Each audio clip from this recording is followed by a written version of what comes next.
Good day everyone, I am Christian Espiralta and the topic assigned to me is about diversity among nations in terms of resources.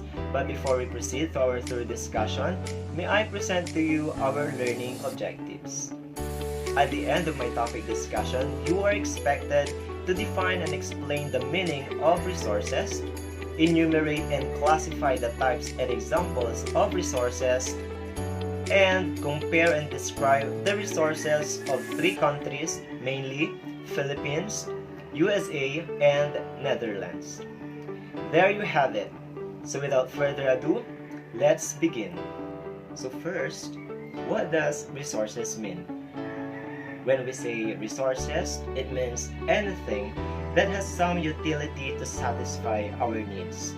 It is broad and general term which refers to materials available around us. Now take a look around you. What do you see? No matter where you are at this moment, you are surrounded by resources. Sa inuupuan mo pa lang, which is made up of wood, is the resources. Kung nakaligo ka na before you attend this meeting, the water na ipinangbuhos mo is resources. Now, you are watching my video presentation and you use phones. For some, tablets and laptops, and these devices are actually resources. Now, for us to be better understand and distinguish what resources really are, let's take a look at three different types of resources that are all around us.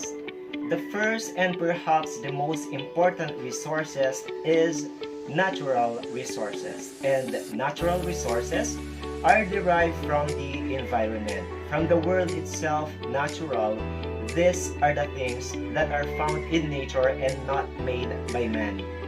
Sometimes it is easy to overlook or not notice these natural resources, but they are so much part of our everyday life. Like for example, the water.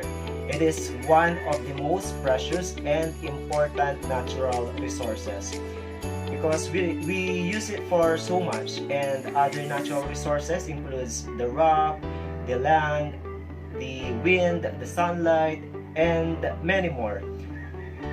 So, class, resources can be broadly be classified upon their availability or renewability. So they are classified into renewable and non-renewable resources. So what is the disparity of these two? When we say renewable, these are resources that can be replaced or used again. So these are resources that can be replenished. Examples are sunlight, air, wind, land, and many more.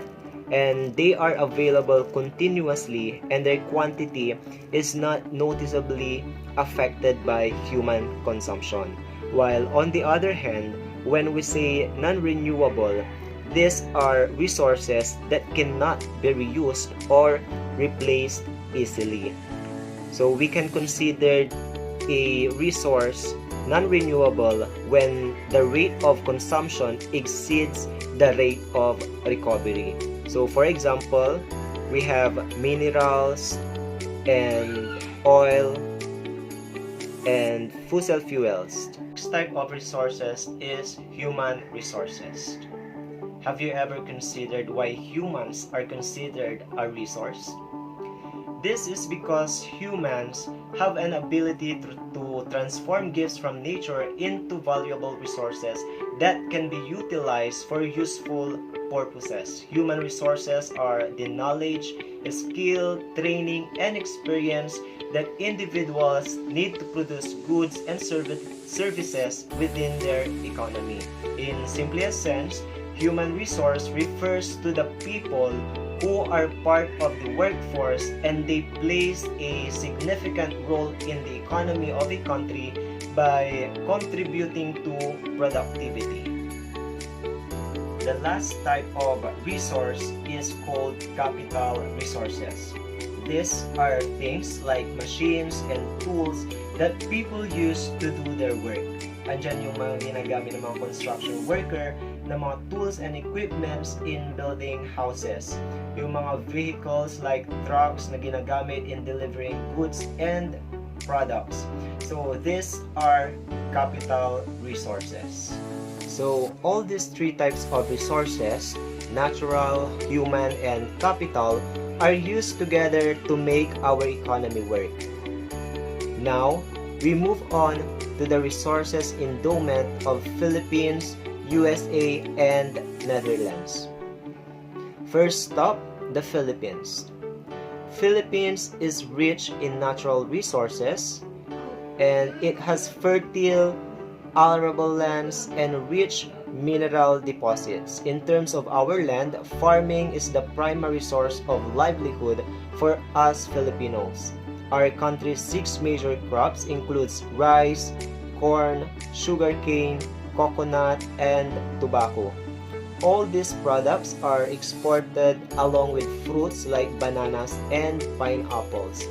In terms of our forest, almost half of the country's total land area is forested, and 60% of these forests are found in Mindanao.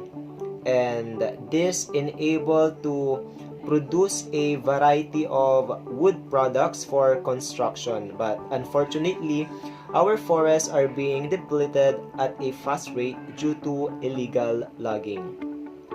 Next, we have mineral resources, and the Philippines abounds in both metallic and non-metallic mineral resources.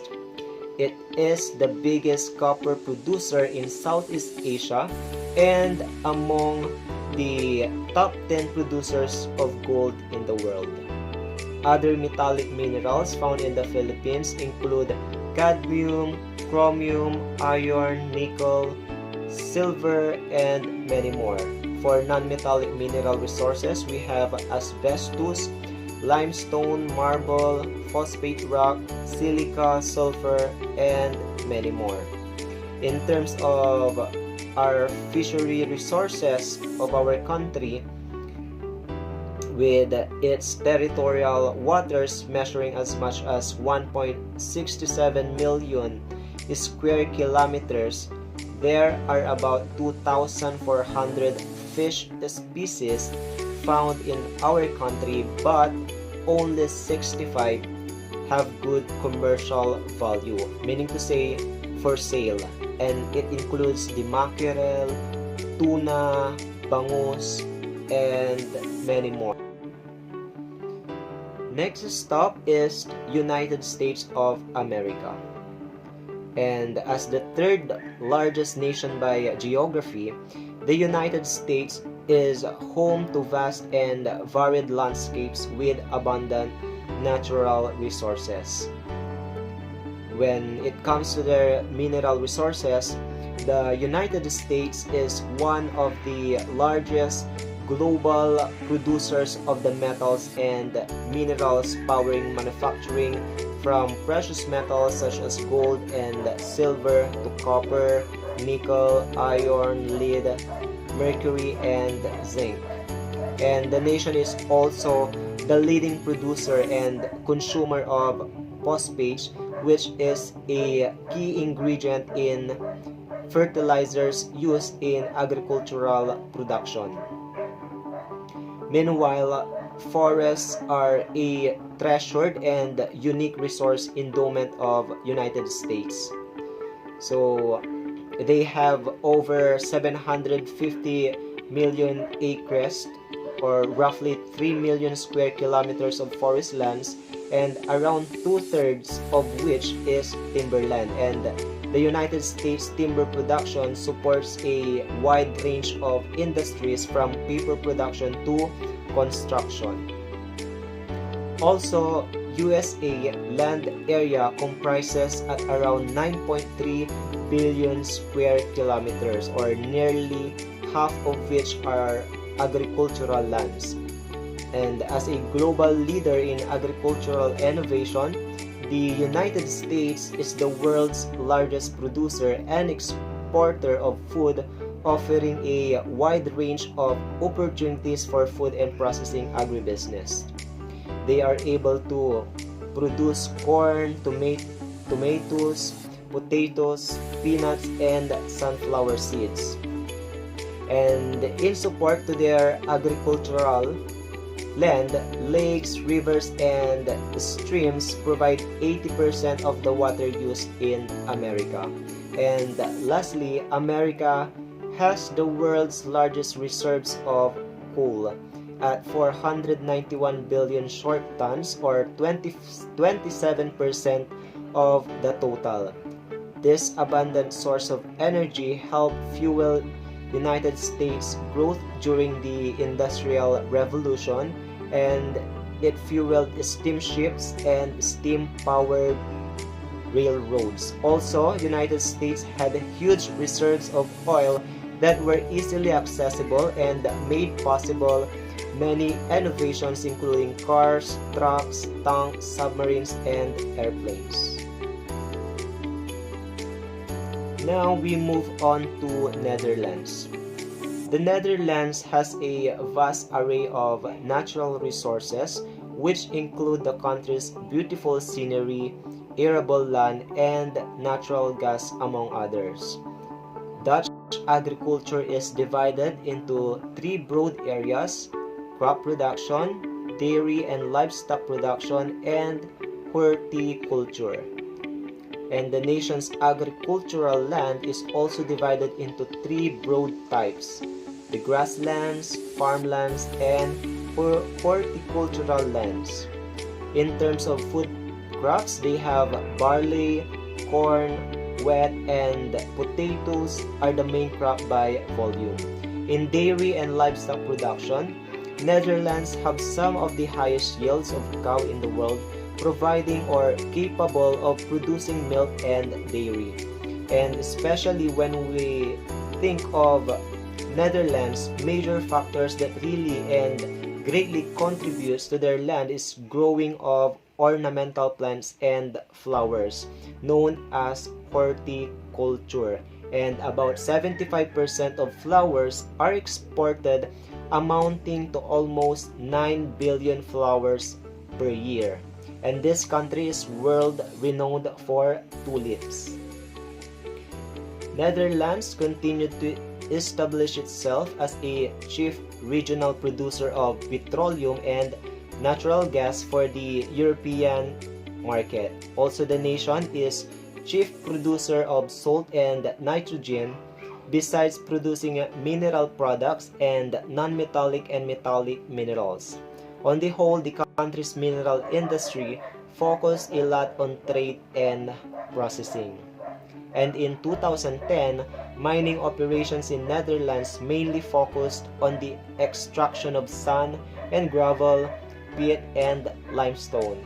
And iron and zinc are the chief metals produced by Netherlands. To wrap it up, resources are classified into three types: natural, human, and capital. So under natural resources, we could classify the resources into its availability, whether renewable or non-renewable. In addition, country's potential for economic growth is greatly influenced by its resource endowments. And learning about these resources and its role allows for the development of more sustainable methods to manage resources and make sure that they are maintained for future generations. That ends my discussion. Thank you for watching.